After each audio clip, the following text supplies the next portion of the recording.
So I don't think it's possible, in fact, to have a moral authority within religion, because I think the two things are so sharply divorced. But this doesn't lead to just chaos, because, and it certainly doesn't lead to the dictatorship of minorities or extremists.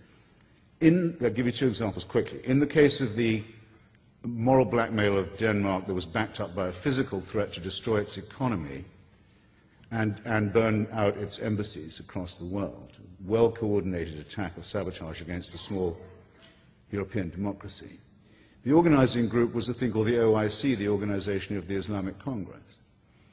Groups all the Muslim countries in the world. It's an increasingly powerful lobby at the United Nations, hopes to pass an international resolution forbidding all criticism of religion, all forms of blasphemy and profanity.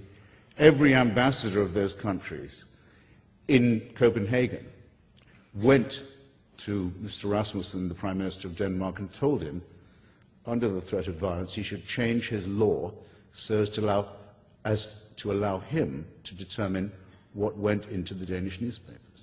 And when he said he couldn't do that, things got a lot worse.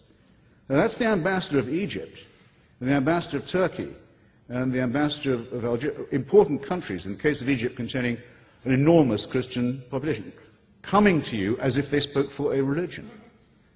Either this claim is true or it is not. It's self-evidently not true, but it is certainly made. Let's be in any doubt about it. And let's have any doubt that it means to extend its influence over the people who are sitting in this hall.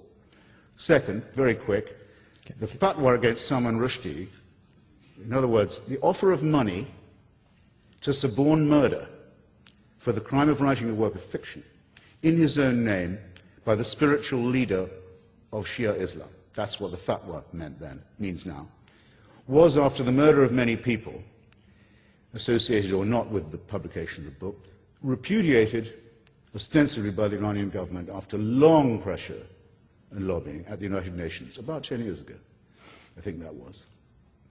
But I've been since then, I've had the pleasure of going to Friday prayers at Tehran University, twice, to hear the sermon. And on both occasions there were banners and slogans saying that the Imam's holy sentence against Salman Rushdie will never die. It hasn't died with the Imam. Khomeini's death warrant will always be carried out. Not, I think, a very good use of the premises of a university. I can't speak for whether it's a good occasion for Friday prayers or not. Well, it brings me to a second point. You see, there's something shady involved here. Some people say that Islam and Islamists give themselves permission to lie to non-believers. It sounds like the sort of vulgar, paranoid thing that an Islamophobe would go around saying, doesn't it? It's very easy to disprove, except that it hasn't been, as that example will just illustrate. And these are not minor threats.